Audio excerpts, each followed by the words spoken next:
Hello everyone, आज date है 10 मार्च 2022 और इंडियन एक्सप्रेस न्यूज़पेपर एनालिसिस में आपका स्वागत है। इस वीडियो में हम इंडियन एक्सप्रेस न्यूज़पेपर की इंपॉर्टेंट न्यूज़ को एग्जाम के पॉइंट ऑफ व्यू से डिस्कस करेंगे।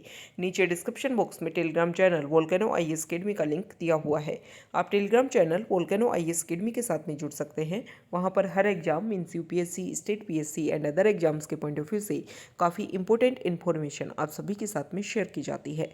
तो चलो स्टार्ट करते हैं। वीडियो को स्टार्ट करेंगे एक ज्योग्राफिकल मैप क्वेश्चन के साथ में। और आज आपका क्वेश्चन ये है कि नाल सरोवर वेटलैंड साइट को आपको मैप में व्यू करना है। फिर इससे रिलेटेड हर इंपॉर्टेंट फैक्ट्स को एंड इन्फॉर्मेशन को कमेंट बॉक्स में टाइप करना है।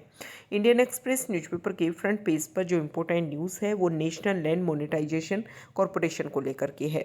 हमारे बजट में डिस्कशन किया गया था कि जो भी हमारे एसेट्स हैं, गवर्नमेंट की एसेट्स जिनको हम ना तो यूज़ कर रहे हैं या फिर उनका अंडर यूज़ किया जा रहा है, उन सभी को मोनेटाइजेशन प्रोसीजर के तहत रखा जाएगा ताकि उन सारी एसेट्स का हम कंप्लीट यूज़ कर सकें, एक तरीके से रेवेन्यू जनरेट किया जा सके और उन सभी चीज़ों का फिर उस रेवेन्यू का यूज़ किया जा सके कंट्री की ग्रोथ एंड डेवलपमेंट के लिए।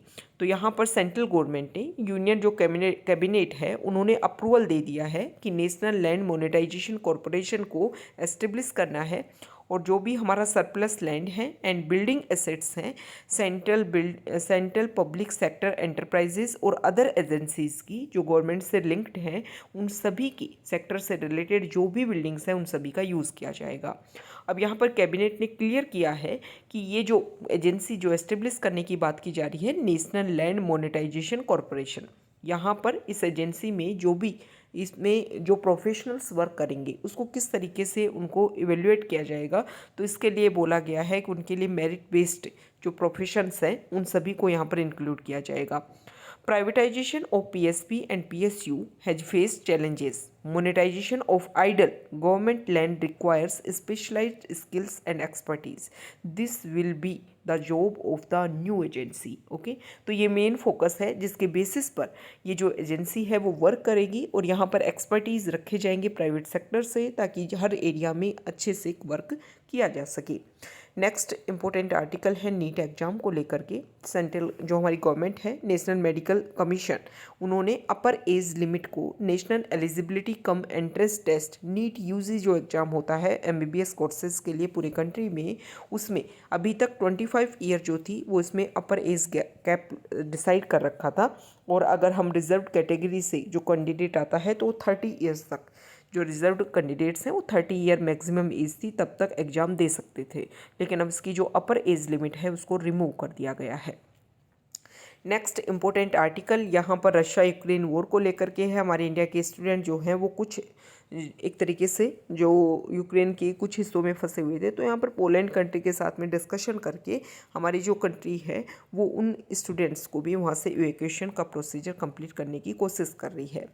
और आज 10 मार्च है, आज रिजल्ट का दिन है। 5 स्टेट्स जहाँ पर अभी जनरल इलेक्शन हुए लेजिस्लेटिव असेंबली को लेकर के, तो उनके क्या रिजल्ट रहेंगे, जब तक आप ये वीडियो देखोगे जब तक आपको कंप्लीट डिस्कशन पता चल जाएगा कि कौन सी जो स्टेट्स है वहाँ पर कौन सी पार्टी मेजोरिटी के साथ में अपनी गवर्नमेंट बना रही है। ओके, तो ये जनरल अवेयरनेस के लिए आपको पता होना चाहिए। इसके लिए जो भी स्टेट जहाँ पर इलेक्शन हुई, इसमें सबसे मेजोरिटी में अगर हम देखें तो यूपी इलेक्शन, जिसका लोकसभा इलेक्शन में भी काफ़ी ज़्यादा रोल रहता है, तो वहाँ पर कितनी सीट्स हैं ये आपके लिए जनरल अवेयरनेस की बात है। ओके, नेक्स्ट इंपॉर्टेंट आर्टिकल है पेज नंबर 8 पर। यहाँ पर जो आर्टिकल है इसमें देखो, जो बॉम्बे हाई कोर्ट है उसमें एक पिटीशन डाली जाती है और पिटीशन में क्वेश्चन रखा जाता है कि वहाँ पर जो स्पीकर का जो इलेक्शन है वो काफ़ी लंबे टाइम से जो प्रोसीजर है उसमें ये बोला गया है कि स्पीकर का जो इलेक्शन का जो प्रोसीजर है उसके अगेंस्ट ये पीआईएल डालने की कोशिश की गई है। तो इसमें जो हाई कोर्ट है उन्होंने तो पहली बात तो ये बोली है कि देखो, इलेक्शन स्पीकर का जो इलेक्शन होता है उसमें जनता को क्या इंटरेस्ट, अगर हम क्वेश्चन पूछे नॉर्मल जनता से कि प्रेजेंट टाइम में हमारे लोकसभा के स्पीकर कौन है, तो बहुत कम लोगों को ये सारी चीज़ें पता होती है। तो इन सारे इशूज़ को अगर आप पीआईएल के नाम पर हाई कोर्ट में अप्लाई करते हो तो ये बहुत सारी कुछ नॉर्मल चीज़ें हैं जिनको आप बेसिक लेवल पर सॉल्व कर सकते हो। ओके, इसके अलावा उन्होंने बोला गवर्नर और सीएम उन दोनों के काफ़ी ज़्यादा प्रेजेंट टाइम में हम रेगुलर न्यूज़ स्टडी कर रहे हैं, रेगुलर न्यूज़पेपर को स्टडी कर रहे हैं, तो हम देख रहे हैं कि रेगुलर किसी ना किसी स्टेट में गवर्नर और इलेक्टेड गवर्नमेंट के बीच में काफ़ी ज़्यादा क्लैश देखने को मिल रहा है। जैसे कि अभी प्रेजेंट टाइम के अगर हम दो इशू देखें तो एक तरफ जो है वो वेस्ट बंगाल के जो गवर्नर है उन्होंने जो बजट सेशन में जो स्पीच होता है गवर्नर का, क्योंकि जो जिस साल बजट सेशन प्रेजेंट किया गया उस साल का वो फर्स्ट सेशन होता है लेजिस्लेटिव असेंबली का, तो ये हमारे कॉन्स्टिट्यूशन में बोला गया है कि इलेक्शन के बाद में, जनरल इलेक्शन के बाद में और हर साल का जो फर्स्ट सेशन होता है उसमें गवर्नर का स्पीच होना चाहिए। ओके, तो इस स्पीच के अकॉर्डिंग वो स्पीच देने के लिए आते हैं वेस्ट बंगाल के गवर्नर, लेकिन वो स्पीच की फर्स्ट लाइन और लास्ट लाइन को रीड करते हैं और निकल लेते हैं। अब यहाँ पर दूसरी बात है तेलंगाना की। तेलंगाना में जो सीएम है वो रेगुलर इस कोशिश में लगे हुए हैं कि हम गवर्नर का स्पीच ही ना होने दें। उन्होंने बोला कि जो हमारा लास्ट सेशन था वो कंप्लीट नहीं हुआ था, और वो कंप्लीट नहीं हुआ था तो हम वहीं से अपना जो सेशन है उसको रेगुलर करेंगे। फिर नया सेशन कैसे हुआ? अब जब नया सेशन ही नहीं हुआ तो उसके बेसिस पर तो आप बोल ही नहीं सकते कि नया सेशन अगर है नहीं तो गवर्नर का जो स्पीच है वो होना नहीं चाहिए। तो ये कुछ तरीके के ऐसे कन्फ्लिक्ट है जिसकी वजह से गवर्नर की जो पोस्ट है वो प्रेजेंट टाइम में काफ़ी ज़्यादा न्यूज़ में बनी हुई है। अब इसके लिए क्या करना चाहिए, बहुत बार हम एडिटोरियल में डिस्कस कर रहे हैं कि बहुत सारे सजेशन ये दिए जा रहे हैं कि सेंटर स्टेट रिलेशन को लेकर के जो अभी तक कमेटीज़ बनी है और उन कमेटीज़ में गवर्नर को लेकर के क्या क्या रिकमेंडेशन दी गई है, उन रिकमेंडेशन को हमें एक तरीके से इम्प्लीमेंट करने की कोशिश की जानी चाहिए, ताकि गवर्नर की पोस्ट जो काफ़ी अनस्टेबिलिटी क्रिएट कर रही है प्रेजेंट टाइम में, और स्टेट की जो इलेक्टेड गवर्नमेंट है और एक तरीके से जो कॉन्स्टिट्यूशनल पोस्ट है उसमें काफ़ी ज़्यादा क्लैश देखने को मिल रहा है। तो इस इशू को अगर हमें सोल्व करना है तो ये जो रिकमेंडेशन है उनको एस्टेब्लिश करना चाहिए। ये जो भी प्रॉब्लम है इसको ग्राउंड लेवल पर इसका ट्रांसपेरेंट तरीके से, एक ऑनेस्टी तरीके से इसका रिव्यू होना चाहिए, तभी सॉल्यूशन को हम सोल्व कर पाएंगे। ओके, नेक्स्ट इम्पोर्टेंट आर्टिकल जो है वो यहाँ पर जो आर्टिकल है वो हमारी मेडिकल एजुकेशन को लेकर के बताया गया है। राइटर का ये बोलना है कि प्रेजेंट टाइम में यूक्रेन में जैसे ही वॉर स्टार्ट हुआ तब हमने ये जो इवैक्यूएशन प्रोसीजर है उसमें ये देखा कि हमारे इंडिया के बहुत सारे स्टूडेंट, जिसमें मेजॉरिटी में अगर हम देखें तो फोकस कर रहे हैं एमबीबीएस डिग्री के लिए और एजुकेशन के लिए बने हुए हैं यूक्रेन कंट्री में। ओके, तो यहाँ पर राइटर का ये बोलना है कि क्या इशू है। तो इशू आप सभी को पता है कि हमारे इंडिया में आज एक्सप्लेन पेज पर भी इसके बारे में बताया हुआ है, तो वहाँ भी हम इसको डिस्कस करेंगे। जनरल अवेयरनेस देख लेते हैं, फिर इसके साथ में वहाँ पर हम इसको रिलेट करेंगे। ओके, तो इसमें वही प्रोसीजर है कि फ़ीस बहुत ज़्यादा है। प्राइवेट जो मेडिकल कॉलेज हैं, जो गवर्नमेंट मेडिकल कॉलेज हैं वहाँ पर सीट काफ़ी कम है, और अगर हम जो नीट एग्ज़ाम के लिए जो एप्लीकेशन फिल किए जाते हैं अगर उनका कंपैरिजन करें तो उससे कंपैरिजन में सीट काफ़ी कम है। इसकी वजह से जो स्टूडेंट्स हैं वो कम फीस में अपनी मेडिकल डिग्री को कंप्लीट करने के लिए फॉरेन कंट्रीज़ की तरफ जाते हैं। तो यहाँ पर इवैक्यूएशन प्रोसीजर के लिए बोला है कि उसको तो कंप्लीट करो, लेकिन उसके बाद में जो भी इशूज़ हैं उनको सोल्व करने की कोशिश करो, ताकि इतने जो हमारे स्टूडेंट्स बाहर जा रहे हैं वो ना जाएँ, वो जो फीस के रूप में जो मनी वो बाहर पे कर रहे हैं वो ना करें, वो हमारे इंडिया में रहें और इनडायरेक्टली इंडिया को इसका बेनिफिट मिल सके। यहाँ पर इम्पोर्टेंट बात रखी गई है। कल हमने डिस्कस किया, शायद द हिंदू में ये डाटा आए थे और उसमें ये बात बोली गई थी कि हमारी जो गवर्नमेंट है उन्होंने एक रिपोर्ट पब्लिश की। उसमें ये बोला गया है कि कोविड के टाइम में हमने कुछ रिपोर्ट्स देखी, हमने कुछ बेसिक लेवल पर कुछ जानकारी हासिल की, जिससे हमें ये पता चला है कि कोविड के टाइम में जो स्टूडेंट्स हैं उनका एजुकेशन की तरफ जो झुकाव है वो थोड़ा सा कम देखने को मिला। एनरोलमेंट लेवल जो है वो काफ़ी कम रहा। दूसरी तरफ प्राइवेट स्कूल से जो गवर्नमेंट स्कूल की तरफ जो स्टूडेंट्स हैं उनका भी कन्वर्जन ज़्यादा इंक्रीज़ हुआ। अब राइटर का ये बोलना है कि इस तरीके की जो रिपोर्ट्स हैं वो होनी चाहिए गवर्नमेंट के द्वारा, ताकि बेसिक लेवल पर क्या चीज़ें हैं, क्या उसमें इम्प्रूवमेंट हम कर सकते हैं, उसके लिए अपनी जो स्ट्रेटजी है, अपनी जो पॉलिसी है उसको बनाया जा सके। नेक्स्ट इम्पोर्टेंट आर्टिकल है, यहाँ देखिए, यहाँ पर जो आर्टिकल है वो वर्ल्ड पेज पर है। सबसे पहले तो यहाँ पर जो अभी कुछ टाइम पहले हमने डिस्कस किया था कि यूएस में एक सर्जरी हुई जिसमें जो मैन है उसको पिग का जो हार्ट है वो ट्रांसप्लांट किया गया था। अब उस मैन की वहाँ पर वो जो पर्सन थे उनकी डेथ हो गई है, तो ये यहाँ पर इस तरीके का पहला ट्रांसप्लांटेशन था और डेविड बेनेट उनका नेम था। और ये जो भी ट्रांसप्लांटेशन था ना, काफ़ी ज़्यादा न्यूज़ में रहा था, तो इसको लेकर के स्पेसिफिक एक टर्म यूज़ की गई थी। वो टर्म जो है वो आपके लिए काफ़ी ज़्यादा इम्पोर्टेंट है। कल हम उसके बारे में बताएंगे। वैसे उसका जो भी PDF है वो हमने हमारे टेलीग्राम चैनल पर शेयर कर रखा है, वह जा करके आप डिस्कस कर सकते हो, स्टडी कर सकते हो, रीड कर सकते हो। ओके, नेक्स्ट जो आर्टिकल है इसमें बताया गया है कि 1915 में जो अंटार्कटिका है उसको एक्सप्लोर करने के लिए कुछ जो साइंटिस्ट हैं, कुछ जो रिसर्चर्स हैं वो निकलते हैं, और उनका जो जहाज़ था, उनका जो शिप था, वो वेडेल सी के पास में मिला है। अभी काफ़ी 1 सेंचुरी के बाद में उसको खोजा गया है, और अभी वेडेल सी जो है उसमें भी उसका जो सरफेस है उससे भी लगभग 3000 मीटर की गहराई में, डेप्थ में वो मिला है। ओके, तो आप सभी को पता होगा कि अंटार्कटिका हमारे साउथ पोल, तो आप अगर मैप को व्यू करते हैं तो आपको पता होगा कि जो नॉर्थ पोल जो है वो हमारा सी है, और जो साउथ पोल जो है वो हमारा लैंड एरिया है। ओके, तो ये कुछ बेसिक फैक्ट्स हैं, वो आपको पता होना चाहिए। नेक्स्ट यहाँ पर एक्सप्लेन पेज की बात आ जाती है। तो अभी हमने जो एडिटोरियल पेज पर डिस्कस किया उसी के बारे में बताया गया है कि देखो, यूक्रेन में हमने इशू देखा बहुत सारे मेडिकल स्टूडेंट। अब गवर्नमेंट ने एक नई रिकमेंडेशन, एक नई गाइडलाइन जारी की है कि देखो भाई, टोटल हमारे यहाँ पर सीट है मेडिकल कॉलेज में MBBS डिग्री के लिए 85,000। 85,000 में आधी सीट गवर्नमेंट सीट है और आधी सीट प्राइवेट सीट है। अब इसमें गवर्नमेंट ने क्या किया है कि प्राइवेट सीट मतलब 85,000 लें, लगभग 42,000 के लगभग है प्राइवेट सीटें। अब इन प्राइवेट सीट में गवर्नमेंट ने कर दिया है कि 50% जो सीट है, मतलब 41,190 सीट गवर्नमेंट कॉलेज के पास है, और 43,237 जो सीट है, 41,190 प्राइवेट कॉलेज के पास है, और 43,237 जो सीट है वो गवर्नमेंट कॉलेज के पास है। अब यहाँ पर लगभग 20,000 सीट जो हैं, मतलब प्राइवेट कॉलेज की 50% सीट, 41,190 जो सीट है, इसमें से आधी सीट जो हैं उनमें एडमिशन होगा जो भी आपके नीट का स्कोर है उसके बेसिस पर, और उसकी जो फीस होगी वो गवर्नमेंट कॉलेजेस के समान होगी।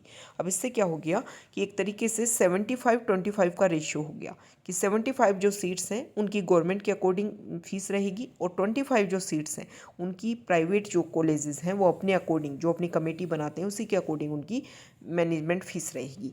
अब यहाँ पर बताया गया है कि इसका क्या फ़र्क पड़ेगा। फ़र्क ये पड़ेगा कि देखो, जो आपने 50% सीट है उनकी जो फीस है वो कम कर दी, तो इनडायरेक्टली जो 25 सीट्स हैं उनकी, भाई जो मैनेजमेंट कोर्स है, आपको एक मेडिकल कॉलेज चलाने के लिए आपको एक हॉस्पिटल को रेगुलर करना पड़ता है, बहुत सारी चीज़ें आपको अवेल करवानी होती हैं। तो उन सारे का जो भी एक्सपेंडिचर होता है उन सभी को निकालने की कोशिश की जाएगी। अब उन 25 सीट से, मतलब पहले मान लो 1 से 1.5 करोड़ रुपए का खर्च आता था, अब उन स्टूडेंट्स के लिए वो जो प्राइस है, वो जो फीस है वो काफ़ी ज़्यादा इंक्रीज़ हो जाएगी। नेक्स्ट यहाँ पर आर्टिकल है, टर्की की क्या वैल्यू है रशिया और यूक्रेन के लिए। टर्की जो है वो नाटो ऑर्गेनाइजेशन का मेंबर है, ये तो आपको ध्यान में होना चाहिए। अब यहाँ पर ये बताया गया है कि देखो, फॉरेन मिनिस्टर यूक्रेन और रशिया के जो हैं वो एक डिस्कशन करने वाले हैं अंतालिया डिप्लोमेटिक फोरम के नाम से। ओके, अब इसमें माना जा रहा है कि दोनों कंट्री जो हैं वो अपनी अपनी बात रखेंगे, लेकिन अभी तक जो यूक्रेन है उन्होंने अपनी तरफ से एक तरीके से कन्फर्मेशन नहीं दिया है कि हम इसको ज्वाइन करेंगे या नहीं करेंगे। लेकिन यहाँ पर जब से दोनों के बीच में इशू स्टार्ट हुआ है, टर्की अपने आप को एक मीडिएटर रोल प्ले करवाने की कोशिश कर रहा है। अब यहाँ पर टर्की, यूक्रेन और रशिया के रिलेशन हम देख लेते हैं। तो सबसे पहले तो अगर हम बात करें तो टर्की जो है वो यूरोप और एशिया के लिए एक गेटवे का रोल प्ले करती है। अगर आपको ये जो कंट्री है इसके मैनी पार्ट्स का आप यूज़ करते हुए यूरोप और एशिया में एंट्री कर सकते हो। नाटो ऑर्गेनाइजेशन का मेंबर है और एक नेचुरल फिट है EU का मेंबरशिप बनने के लिए भी। इसके अलावा देखो, अगर हम देखें तो टर्की एक रिलीजियस नेचर पर कंजर्वेटिव स्टेट है whose authoritarian leader wants to turn the clock back to Islamism. Russia is a friend of Turkey but also an age old geopolitical rival going back to Russo Ottoman wars. मतलब present time में Russia के साथ काफ़ी अच्छे relation है, लेकिन अगर हम बैक डेट में जाएं तो रशिया और टर्की की जो रिलेशन है वो काफ़ी ज़्यादा राइवल नेचर की रही। मतलब वैसे देखो, जो टर्की के ऊपर, Turkey will never recognise this illegal action. Okay, उन्होंने इसको, जो भी इलीगल एक्शन है, क्रीमिया को जो एनेक्स किया था उन्होंने, उसको कभी भी उन्होंने रिकॉग्नाइज नहीं किया है। इसके अलावा अगर हम बात करें तो जो भी इशू रहे हैं, प्रेजेंट टाइम में रिलेशन काफ़ी अच्छे हैं, लेकिन ओल्ड टाइम में जो रिलेशन है वो अच्छे नहीं थे। सीरिया में जब प्रॉब्लम चल रही थी तो रशिया और टर्की जो है वो एक दूसरे के अपोजिट साइड से लड़ रहे थे। इसके अलावा रशिया जो है, Russia to preserve the Bashar al Assad presidency and Turkey on the sides of group fighting him. A side show was the Russia Turkey battle for supremacy in the region. इस area में, जिस area में अगर आप map को view करोगे तो वहाँ पर अपनी सुप्रीमेसी डेवलप करने के लिए दोनों कंट्री जो है वो काफ़ी लंबे टाइम से भी उनके बीच में वॉर हुआ, और इसीलिए उन्होंने सीरिया वाला जो रीजन है, जिसमें इडलिब वाला जो रीजन है, स्मॉल टेरिटरी, उसको लेकर के दोनों के बीच में काफ़ी क्लैश देखने को मिला था। तो यहाँ पर ये बताया गया है, अब इसमें बताया गया है कि देखो वैसे रिलेशन सही नहीं रहे, लेकिन प्रेजेंट टाइम में रिलेशन अच्छे हैं। 2019 में बायलेटरल ट्रेड जो है वो रशिया और टर्की के बीच में $16.4 बिलियन का रहा, और बिगेस्ट आइटम इंपोर्ट किया जाता है फ्रॉम रशिया से refined petroleum. Okay, present time में एक गैस पाइपलाइन भी है ब्लैक सी के अंडर से, जो रशिया से टर्की तक जाती है, और टर्की में काफ़ी ज़्यादा नेचुरल गैस जो है इससे ट्रांसफ़र हो रही है। 2020 में टर्की ने S-400 डिफेंस सिस्टम, जो अभी इंडिया वहाँ से लेने वाला है रशिया से, वो इन्होंने भी लिया था, और इसी के बेसिस पर कार्सा एक्ट के अंडर इनको रिस्ट्रिक्शंस झेलने पड़े थे यूएस से। ओके, टर्की जो है वो ऐसा नहीं है कि सिर्फ रशिया के साथ अच्छे रिलेशन है, यूक्रेन के साथ में भी अच्छे रिलेशन। 2019 में बायलेटरल ट्रेड अगर हम देखें तो $2.15 बिलियन की थी।